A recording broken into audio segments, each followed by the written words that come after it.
ის პიროვნებებზე, ვინც ყოფილ საზოგადოებას ანაწევრებენ და აპირისპირებენ ერთმანეთს.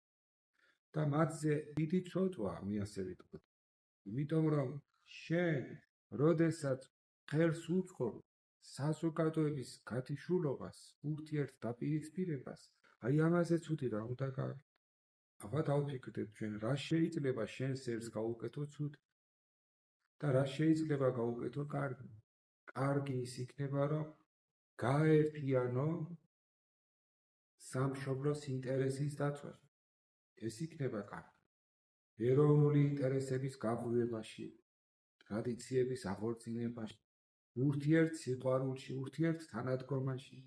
აი ეს არის ეროვნული და ქრისტიანული საქმე. და როდესაც შენ ამის საპირისპიროდ იქცევ და პირიქით საზოგადოებაში შემოგაქვს დაყოფა, დაპირისპირება და სიძულვილი, then უკვე ანტიეროვნულ საქმეს და ანტიქრისტიანულ საქმეს ავაწყობ. მერე რა სიტყვი ქრისტეს სახელით ვაკეთებ ამასო თუ ქვეყნის ინტერესის სახელითო, ამას რა მნიშვნელობა აქვს? მთავარია რას აკეთებ, თორე რას საუბრო, ამას აღარ აქვს.